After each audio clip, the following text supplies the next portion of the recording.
We learned at Morehouse the importance of speaking up against injustice. Edward Ahmed Mitchell met us back at his alma mater, Morehouse College, to talk about a decision he says he's disturbed by. The school announced Monday that President Joe Biden would deliver their spring commencement address, prompting outcry from students, faculty, and alumni who disagree with Biden's refusal to call for a ceasefire in the Middle East. The timing is bad. I mean, it would almost be like inviting Lyndon Johnson to come and speak at Morehouse at the height of the Vietnam War. Some graduating students have already voiced their intention to walk out of the ceremony. At schools around the country, students are protesting over the conflict, including at Columbia University, where this weekend, several students were arrested on campus. We look at your actions, and he has an opportunity now to go beyond simply a photo op. What is good, YouTube family? It's your boy Rashad. We back again with the Black Anomaly Rising channel. So I gotta talk to y'all about Joe Biden. He's done, bruh. I seriously think that he's cooked, finished. Okay, the curtain is gonna be closed on him. He's gonna be up the creek without a paddle, or should I say he's already far up the creek without a paddle, and he's about to hit a waterfall, and it's a big waterfall because now you have people directly rejecting him. This is hilarious, right? You got this Chick-fil-A situation where black people are embracing Trump. What the media tells you, Mr. Trump, we support you. We love you. Okay, 4 p.m. We've been 4 p.m. Come here, let me give you a hug. Please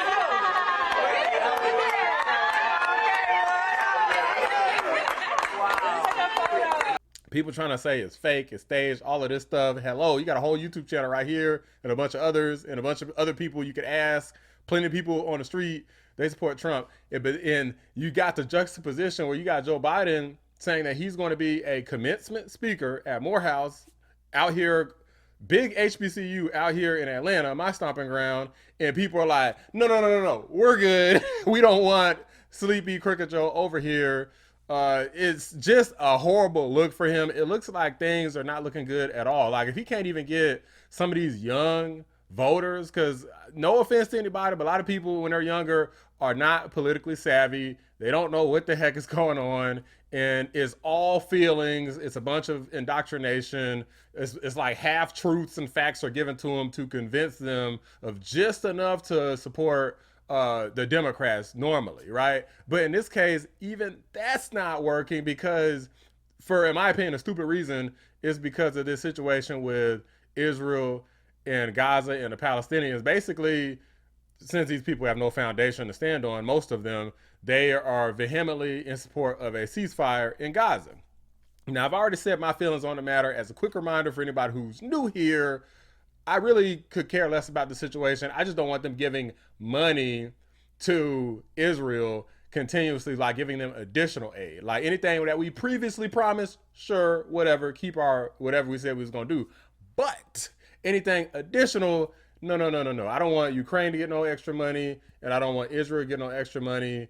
It just is what it is. Like I could see it if it was like France or something or Australia, but it's like you're talking about like Ukraine and Israel's already getting money. We don't need to increase the amount that they get. In terms of how the war is taking place, nobody is there and nobody has really the intelligence to know what is appropriate with the war, what is considered collateral damage, who's Hamas, who's not Hamas, who shot at who, and who's conducting intelligence for them. Like they talk about women and children get killed. You never know how these people are using the women and children. Sometimes they can be assets of war too. Like hello, if anybody's seen Blood Diamond, they literally gave a bunch of kids freaking M16s and AK-47s, and the kids were going around killing and wiping out entire villages. Hello, little brother.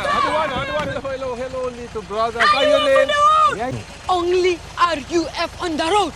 Yes, I understand that. Only But son, this is Okay, so a lot of people who don't know anything about that are gonna see women and children as weak, as though they can't fight and be deadly, but they absolutely can, especially if you give them weapons. I'm not saying that what Israel's doing is right. I'm saying that nobody knows, so a lot of people need to shut the heck up about it. That's just my take. But a lot of people at these HBCUs are being useful tools because they feel like that reason is enough for them not to support Joe Biden. Without further ado, let's get into it. At 11, controversy on campus as Morehouse College selects President Joe Biden to deliver its commencement speech next month. Students and faculty reportedly divided on the decision. So we want to get you straight out to 11 Alive's Joe Ripley live tonight from Morehouse's campus. And Joe, this isn't the first time that a president has delivered a graduation address to an HBCU. That's right, Jennifer. 3 years ago, President Biden delivered a commencement address to graduates at South Carolina State University in Orangeburg. And last year, Howard University graduates heard from President Biden. And now the president will deliver his third commencement address to an HBCU, this time here at Morehouse College in Atlanta. Raymond Enibokian is a sophomore at Morehouse College, the school he calls the best fit for him. Camaraderie and brotherhood that comes along with just being a Morehouse student. Next month, the historically black college will host its most prestigious visitor, President Joe Biden. According to the White House, Biden will deliver the commencement address on campus on May 19th. It's not something that I feel like I would honestly even partake in that commencement. I don't see myself being there. Enibokian sees Biden's visit as a campaign stop and a political tool in an election year. At the end of the day, this is kind of like something that's on his political agenda to kind of maybe get more young black voters or something. However you feel about Biden, having a president be willing to speak at a graduation is a tremendous honor. Eugene Sledge supports the president's visit. The Morehouse sophomore says Biden's address could inspire him and others to go to the polls in November, but there are reported concerns among faculty and a potential for protests to break out surrounding the president's visit. Potential for protests? Potential? Y'all already know, in my opinion, Biden's better off not going to this because the amount of people that are at this university is not going to offset, in my view, the damage caused by going, because there's going to be so many protests, potential fighting. Like, imagine what could happen if the cops get into it with black folks, and you could potentially have another George Floyd. Like, you just never know. And this could be an absolute disaster for Joe Biden. I mean, now, I still think he's going to go, and maybe everything will be fine. But I know for a fact that there's going to be protests there because it seems like these pro-Palestine people, they're crazy, they're organized, and that's a dangerous combination. And it seems like they're everywhere. There's protests like every week, practically, maybe more than that. And that's just in America alone. So absolutely, there's going to be some trouble if this is something that takes place at this Morehouse. There are protesters. I just hope that they can do things peacefully instead of violently. President Biden last visited Morehouse in 2022. Vice President Kamala Harris came to the HBCU in 2020 and 2022. This time in 2024, the president will... Wow, Kamala Harris visited in 2020 and in 2022, huh? That's interesting. What is there a pattern there? In 2020, what happened? And in 2022, what happened? General election, midterm election. Interesting. So where was she in 2021 and in 2023? I guess she was just missing. Did they say Joe Biden came in 2023? Maybe they did. Let me see. Vice President Kamala Harris came to the HBCU. Visited Morehouse in 2022. Vice President Kamala Harris came to the HBCU in 2020 and 2022. This time in 2024, the president will step onto it. No mention of 2023. I had to check again. I was like, maybe I missed it. But when it's not an election year, they're mysteriously missing. They call it out pure and simple in this video. It's not me making up lies, guys. The Democrats want the youth vote. They don't give a crap about the young people. They don't give a crap about Americans, period. You see everything's going over to Israel and Ukraine. A campus divided over his presence with the coming election as a backdrop to his historical speech. I'm like all for protesting, especially like with the world that we live in right now. Things are just so hectic. I feel like as students, we should have the right to kind of voice our opinions and voice our like different issues that we have on certain topics. We understand this coming Thursday here at Morehouse College, faculty are going to get a chance to discuss the president's visit and discuss the impacts that come along with that. Students are also going to get the opportunity to speak in front of the Morehouse College president. So we'll see what happens there. We're live in Atlanta tonight. So here's the thing that's interesting is that I actually have that clip from where, well, I have a clip from where they actually did speak with the Morehouse president.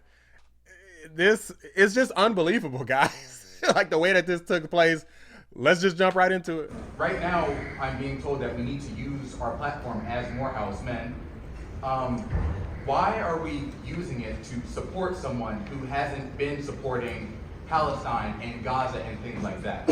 How are we being global cosmopolitan citizens? What precedent does that set for freshmen? I mean, not to defend Joe Biden or anything, but they have humanitarian aid in there. It just so happens that Hamas comes and they steal a lot of the aid, right? So the objective is to kind of bleed Hamas dry until there's pretty much no one left. Anybody who's left, they just come in, they just shoot them up, blow them up, whatever they're gonna do. But the problem is, if you give aid to Palestinians, Hamas happens to be among them, they take it, right? It's a tough situation. Possibility of a genocide happening.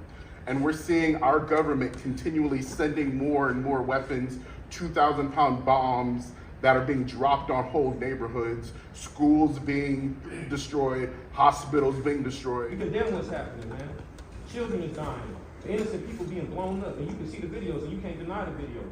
And we don't condemn that. You say, well, the world might not see it as, oh, we complicit. You know, we see it as complicit. We the students telling you, we see it as that's being complicit. Do y'all see that as complicit? Yes, sir. Yeah, that's complicit. That's complicit in genocide. Do you think it's a genocide or not? Let me just ask a question everybody wants to hear. Do you think it's a genocide, or do you not think it's a genocide what's happening in Gaza? Simple yes or no. Solomon, yes or no? Is it a genocide or not? Of your personal, professional opinion, as an educator, as a man in this country, what do you think? Are the people of Gaza being genocided, or are they not? I'm not going to answer that question. I'm not going to answer that question. He literally just says he's not going to answer, guys. Now, this is the Morehouse president, obviously not Joe Biden. This was like, you know, the meeting that they said was going to take place prior to, Joe Biden's visit for the commencement. Now, here's the thing about this. Like, I'm all for not voting for Joe Biden. Anybody watching this, definitely don't vote for Joe unless you want to go against all your own interests. And I look at this in two ways, okay? On one hand, it's good that they don't want to support Joe Biden. They don't want him there to even speak at the ceremony. But the thing is, a lot of people, if you look, a lot of people aren't really here. So I'd be willing to bet, because of the woke indoctrination, a lot of people are going to be supporting Joe Biden, and this is just kind of like a minority of black folks. However, I do think that number of people that are against him is going to grow, because as you see the protests, obviously some of these people are definitely going to protest. They're going to be protesting probably their own school and their own president and President Joe Biden on top of that. And as people kind of start to see some of those videos and start to get their heartstrings pulled, which a lot of young people are very susceptible to manipulation and feelings of guilt and stuff like that, then a lot of that vote for Joe Biden will get pulled away, and they're not going to necessarily go for Trump, but they're certainly going to not vote for him, which is a win. Now, the other way to look at this, which is a sad way to look at it, but there's at least, this is a small clip in fairness, but it seems like all that these folks care about is Palestine, is Gaza. Like, they don't give a crap about nothing going on in the rest of the world, be it Africa, South America, Venezuela, different parts of the EU, right? There's all sorts of stuff. China, there's all sorts of stuff going on, all kinds of parts of the world. Hell, even Russia, Ukraine. Like, it's like nobody even really talks about that except for people in Congress, basically. Like, Democrats in Congress just want to give Ukraine all the money, right? But they don't care about nothing else. What about, most importantly, America? They don't care nothing about that, which is like crazy to see. It's like, are we to the point where everybody just like hates America or something? Like, they didn't say anything bad about America, but then again, they're kind of acting like, we need to stop, this war. But Joe Biden can't really do anything. Joe Biden is a weak leader. So there's really nothing that he's going to be able to do to Israel, or that he'll be willing to do to Israel, that would make them do a ceasefire. And also, I'm not necessarily sure that a ceasefire is even what I want, because if they say they haven't got Hamas, I believe they haven't got Hamas. So if you stop and Hamas rebuilds and attacks again, what are y'all going to be saying to all the people in Israel? What about all of the hostages So it's like, it's a double-edged sword. Like, yes, do I want Trump to win? And is that the inevitable goal? Absolutely. But at the same time, I feel like a lot of these people are like wackos where they have absolutely no empathy whatsoever. Like, it's like they picked their side and they picked the Palestinians. Yes, I know that Israel is going and they're killing some people that are probably innocent, right? But we don't really know the situation. And without knowing the situation, even if you watch videos, they'll try to say, well, you watch a video, boom, families get blown up. You don't know who those families were. You don't know how many people them individual families might have killed, and no matter how innocent they look, war is very crazy and people can get killed all the time, even by little kids. If the little kids got guns, they're like, hey, this is what you do. You pull the trigger, this is how you load it. It's like a toy for them. And if they're taught how to use it, then they could be deadly too. But a lot of people just don't see it that way. They're letting themselves get emotionally manipulated, which again is useful in terms of winning the election, but bad in terms of like, this isn't kind of the way I really want to win the election. I mean, if it happens, it happens. Definitely not an ideal situation. And to kind of button this up a little bit, I don't want nobody to die or anything like that unless it's absolutely necessary. But again, not our war, not our fight. I also don't support a bunch of money going to Israel that is like extra on top of, a cherry on top of what we already give them, but it just is what it is. I mean, if these people lead to the destruction of Joe Biden's legacy, the destruction of his presidency, I mean, he's already so old, there's no way he's going to run again. If Trump ends up winning, Joe Biden loses, there's no way he's going to run again at like 86 years old. Okay, that would be the stupidest, most ridiculous thing ever. There's no way the Democrats actually support him if he loses. So, I just got to take it for what it is. I mean, these people are basically pawns on the chessboard, the first piece to get taken out. But alas, as long as you get checkmate, it's all good. Drop a like on the video, subscribe to the channel if you're new. I appreciate you watching the Black Anomaly Rising channel.